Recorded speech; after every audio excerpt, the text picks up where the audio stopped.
Hello, ഇന്ന് നമ്മൾ എളുപ്പത്തിൽ ഉണ്ടാക്കിയെടുക്കാൻ പറ്റുന്ന ഒരു ചിക്കൻ പാർട്സ് കറിയുടെ റെസിപ്പിയാണ് കേട്ടോ കാണിക്കുന്ന. പെട്ടെന്ന് ഉണ്ടാക്കിയെടുക്കാൻ പറ്റുന്ന രീതിയാണ് ഇവിടെ ഷെയർ ചെയ്യുന്നത്. നമുക്ക് പല രീതിയിലും ചിക്കൻ പാർട്സിൻ്റെ കറി, നമ്മൾ ചിക്കനൊക്കെ കറിയൊക്കെ ഉണ്ടാക്കുന്ന പോലെ തന്നെ പെപ്പർ ചിക്കൻ ഫ്രൈ, അതുപോലെ തന്നെ നമുക്ക് വരട്ടിയതും ഒക്കെ നമുക്ക് ഈ ഒരു പാർട്സ് വെച്ചിട്ട് ഉണ്ടാക്കിയെടുക്കാം. പക്ഷെ ഞാനിപ്പോൾ ഇവിടെ എളുപ്പത്തിൽ ഉണ്ടാക്കിയെടുക്കാൻ പറ്റുന്ന ഒരു കറിയാണ് കാണിക്കുന്നത്. അപ്പോൾ നമുക്ക് നോക്കാം. അപ്പോൾ ഇതിന് വേണ്ടിയിട്ട് ഞാനിപ്പോൾ എടുത്തിട്ടുള്ളത് 1 കിലോ ഏകദേശം വരുന്ന ചിക്കൻ പാർട്സ് എടുത്തിട്ടുണ്ട്. നല്ലോണം ക്ലീൻ ചെയ്തിട്ട് നമ്മളിത് കഴുകിയെടുക്കണം കേട്ടോ, നല്ലോണം കഴുകിയെടുക്കണം. അപ്പോൾ നമുക്കിതൊരു കുക്കറിലോട്ട് ഇട്ട് കൊടുക്കാം.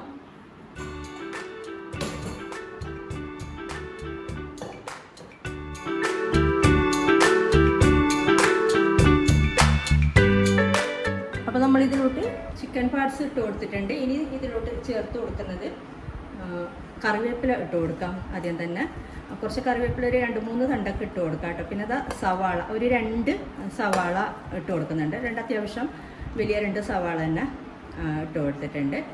പിന്നെ തക്കാളിയും 2 തക്കാളി എല്ലാം കൂടെ നമ്മൾ ഈ ഒരു കുക്കറിലോട്ട് ഇട്ടിട്ട് നമുക്ക് പെട്ടെന്ന് തട്ടിക്കൂട്ടി ചെയ്യാൻ പറ്റുന്ന ഒരു കറിയാണ് കേട്ടോ. പക്ഷെ സംഭവം നല്ല ടേസ്റ്റും ഉണ്ട്. അപ്പോൾ അത് പിന്നെ ഇഞ്ചി വെളുത്തുള്ളി പേസ്റ്റ് ക്രഷ് ചെയ്തത്, ഇഞ്ചിയാണെങ്കിൽ 1 ടേബിൾ സ്പൂൺ നിറച്ചെടുക്കുക, വെളുത്തുള്ളി 1 ടേബിൾ സ്പൂൺ വടിച്ചിട്ടിട്ട് കൊടുത്താൽ മതി. അപ്പോൾ എല്ലാ കാര്യങ്ങളായി. ഇനി നമുക്ക് പൊടികൾ ചേർത്ത് കൊടുക്കാം. അപ്പോൾ ആദ്യം തന്നെ നമുക്ക് മഞ്ഞൾപ്പൊടി ഏകദേശം 1/2 ടീസ്പൂണോളം മഞ്ഞൾപ്പൊടി ചേർത്ത് കൊടുക്കാം. പിന്നെ അതുപോലെ കുരുമുളക് പൊടി 1/2 ടീസ്പൂണ് നിറച്ചെണ്ണ ഇട്ട് കൊടുക്കുന്നുണ്ട്. പിന്നെ ഇതിലോട്ട് നമുക്ക് മല്ലിപ്പൊടി 2 ടേബിൾ സ്പൂണ് മല്ലിപ്പൊടി ചേർത്ത് കൊടുക്കാം. ഈ ഒരു സ്റ്റോറേജ് ബോക്സിൻ്റെ വീഡിയോ ഞാൻ മുമ്പ് ചെയ്തിട്ടുണ്ടായിരുന്നു. നമുക്കിങ്ങനെ എല്ലാം കൂടെ ഒന്നിലിട്ടേക്കുമ്പോൾ കുറച്ചും കൂടെ ഈസിയാണ്. പിന്നെ 1 ടേബിൾ സ്പൂണ് മുളക് പൊടി ഏകദേശം 1 ടേബിൾ സ്പൂൺ അല്ലെങ്കിൽ ഒരു 2 ടേബിൾ സ്പൂണ്. ഇത് കാശ്മീരി മുളക് പൊടിയാണ് കേട്ടോ, അത്ര എരിവൊന്നുമില്ല. അതുകൊണ്ട് 2 ടേബിൾ സ്പൂണ് ചേർത്ത് കൊടുത്തിട്ടുണ്ട്. കുരുമുളക് പൊടി നിങ്ങൾക്ക് കൂടുതൽ വേണമെന്നുണ്ടെങ്കിൽ മുളക് പൊടിയുടെ അളവ് കുറച്ചിട്ട് കുറച്ച് കുരുമുളക് പൊടി ചേർത്ത് കൊടുക്കാം. ഒരിച്ചിരി കുരുമുളക് പൊടിയും കൂടെ ചേർത്ത് കൊടുത്തിട്ടുണ്ട്. പിന്നെ നമുക്ക് പാകത്തിനുള്ള ഉപ്പ് ചേർത്ത് കൊടുക്കണം. അതിന് മുന്നേ ഇതിലോട്ട് 1/2 ടീസ്പൂണ് ഇറച്ചി മസാല പൗഡർ, ഏകദേശം 1/2 ടീസ്പൂൺ നിറച്ചെണ്ണ ഇറച്ചി മസാല പൗഡറും ചേർത്ത് കൊടുക്കുന്നുണ്ട്. ഇനി വേണ്ടത് നമുക്ക് ഉപ്പ് ചേർത്ത് കൊടുക്കാം. അതിലോട്ട് കല്ലുപ്പ് ചേർത്ത് കൊടുത്തിട്ടുണ്ട്. പാകത്തിനുള്ള ഉപ്പ് ചേർത്ത് കൊടുത്താൽ മതി. പിന്നെ ഇതിലോട്ട് കുറച്ചൊന്ന് ഓയിൽ ചേർത്ത് കൊടുക്കണം. അപ്പോൾ ഞാനിപ്പോൾ കോക്കനട്ട് ഓയിലാണ് കേട്ടോ എടുക്കുന്നത്, ഏതാണെങ്കിലും കുഴപ്പമില്ല.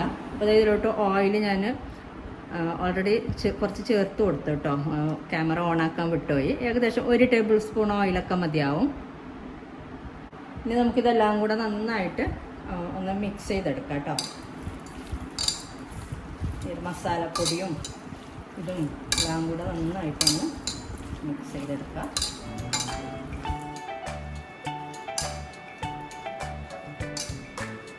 അപ്പോൾ എല്ലാം കൂടെ നന്നായിട്ട് മിക്സ് ചെയ്തെടുത്തിട്ടുണ്ട്. ഇനി നമുക്കിത് മൂടി വെച്ചിട്ട് വേവിച്ചെടുക്കാം കേട്ടോ.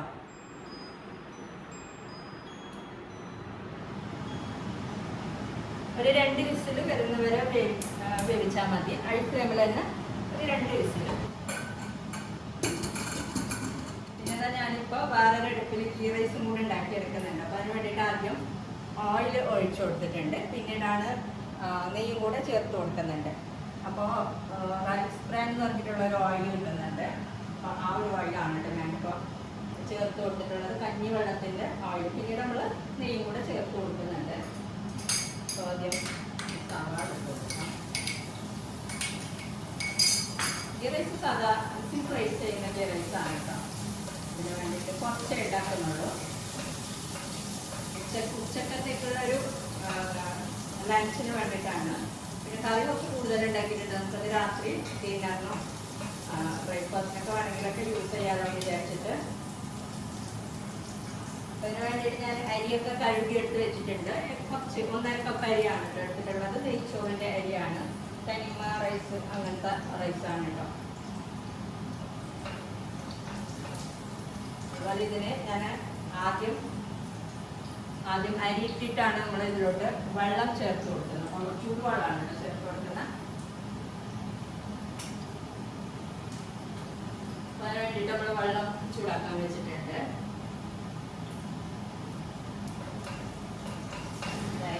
നെയ്ച്ചോറിൻ്റെ വീഡിയോക്കെ ഞാൻ ഒരുപാട് കാണിച്ചിട്ടുണ്ട് ഗീ റൈസ് ഉണ്ടാക്കുന്നതൊക്കെ. അപ്പോൾ അതുകൊണ്ട് ഡീറ്റെയിൽ ആയിട്ട് കാണിക്കാത്ത സിമ്പിളായിട്ട് ചെയ്യുന്നതാണ്. അതുകൊണ്ട് സ്പൈസസോ കാര്യങ്ങളോ ഒന്നും ഇട്ട് കൊടുക്കുന്നില്ല. ഇപ്പോൾ ആദ്യം അരി ഇട്ട് കൊടുത്തിട്ട് നമ്മളിപ്പോൾ പോലെ ജസ്റ്റ് ഒന്ന് ഇളക്കിയെടുക്കുന്നുണ്ട്, ഒന്ന് ചെറുതായിട്ടൊന്ന് വഴറ്റിയെടുക്കുന്നുണ്ട് ഈ ഒരു എണ്ണയിൽ. എന്നിട്ടാണ് നമ്മൾ ഇതിലോട്ട് തിളച്ച വെള്ളം ചേർത്ത് കൊടുക്കുന്നത്. പിന്നെ ഒന്ന് ഫ്ലെയിം കുറച്ചിട്ട് വെച്ചാൽ മതി, അത് അവിടെ വെന്തോളും. പിന്നെ അങ്ങനെ ഇടയ്ക്കൊന്ന് ഇളക്കി കൊടുത്താൽ മതി, അല്ലാതെ കണ്ടിന്യൂ അങ്ങനെ ഇതാക്കി എടുക്കേണ്ട ആവശ്യമൊന്നുമില്ല. അങ്ങനെ എളുപ്പത്തിൽ ചെയ്യാൻ പറ്റുന്ന ഗീ റൈസും ചിക്കൻ പാർട്സിൻ്റെ കറിയും. അതാണ് ഇന്നത്തെ ലഞ്ച് കേട്ടോ.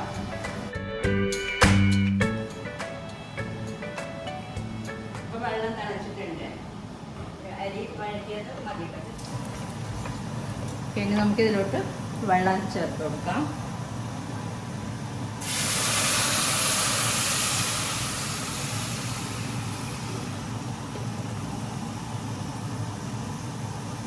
നമ്മൾ 1.5 കപ്പ് അരിയാണ് എടുത്തത്. അപ്പോൾ 1.5 കപ്പ് അരിക്ക് 3 കപ്പാണ് കേട്ടോ വേണ്ടത് വെള്ളം. പക്ഷെ ഞാൻ ഒരിച്ചിരി 1/4 കപ്പും കൂടെ കുറച്ചൊന്ന് കൂടുതൽ, ഞാൻ അരിയൊക്കെ ഇങ്ങനെ വാർന്നിട്ടല്ല ഇട്ട് കൊടുക്കുന്നത്, വെള്ളമൊക്കെ സ്ട്രെയിൻ ചെയ്തിട്ടാണ് ഇട്ട് കൊടുക്കുന്നത്. വെള്ളമൊന്നും അരിയിലുണ്ടാവില്ല. അപ്പോൾ അതുകൊണ്ട് ഒരിച്ചിരി 1/4 കപ്പ് വെള്ളവും കൂടെ കൂടുതൽ ചേർത്ത് കൊടുക്കുന്നുണ്ട്. നിങ്ങളങ്ങനെ വെള്ളത്തോടങ്ങനെ ഇട്ട് കൊടുക്കുന്ന സാധാ ചെയ്യുന്ന പോലെ വെള്ളം സാധാരണ ചെയ്യാറ് വെള്ളം തിളക്കുമ്പോൾ നമ്മൾ അരി ഇട്ട് കൊടുക്കലാണ്. അപ്പം അങ്ങനെ ചെയ്യുമ്പോൾ നമ്മൾ വെള്ളത്തോട് ഇട്ട് കൊടുക്കുന്നുണ്ടെങ്കിൽ കുഴപ്പമില്ല. നമ്മളിതൊന്ന് സ്ട്രെയിൻ ചെയ്തെടുക്കുമ്പോൾ ഒന്ന് വഴറ്റി എടുക്കുന്നുണ്ടല്ലോ, അപ്പം അതിന് വേണ്ടിയിട്ട് നമ്മൾ വെള്ളം ഒന്ന് വാർന്നിട്ട് തന്നെയാണ് ഇട്ട് കൊടുക്കുന്നുള്ളത്. വെള്ളം ഊറ്റിയിട്ട് കുറച്ച് നേരം അരിപ്പയിലിട്ടിട്ട് ഒരു 10 മിനിറ്റ് അരിപ്പയിലിട്ടിട്ട് വെച്ചാൽ മതി. ഇനി നമുക്കിതിലോട്ട് ഉപ്പ് ചേർത്ത് കൊടുക്കാം.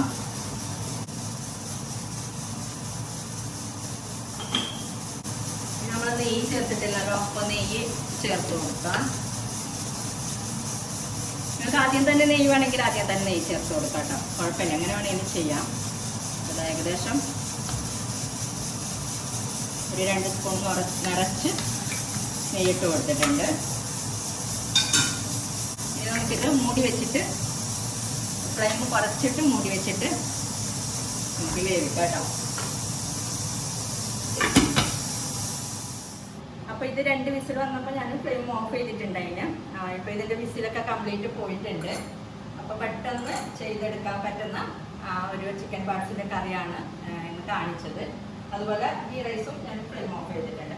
അപ്പോൾ ഇത് എന്തായാലും ഇഷ്ടമാവും കേട്ടോ, ഒരിക്കലും എന്തായാലും ഉണ്ടാക്കി നോക്കാം. പെട്ടെന്ന് നമുക്ക് ഉണ്ടാക്കിയെടുക്കാനും പറ്റും, അതുപോലെ നല്ല ടേസ്റ്റും ഉണ്ട്.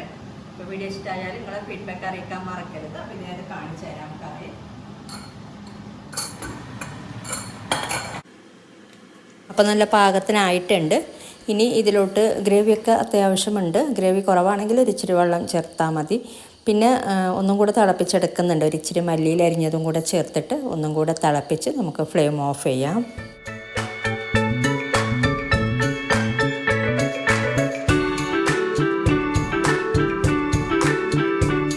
അപ്പോൾ ഇതാ നല്ല അടിപൊളിയായിട്ട് പെട്ടെന്ന് നമ്മൾ ഉണ്ടാക്കിയെടുത്ത ഒരു ചിക്കൻ പാർട്സിൻ്റെ കറിയാണ് കേട്ടോ. ഇപ്പൊക്കെ നോക്കാം പാകത്തിനുണ്ടോ എന്നുള്ളത്.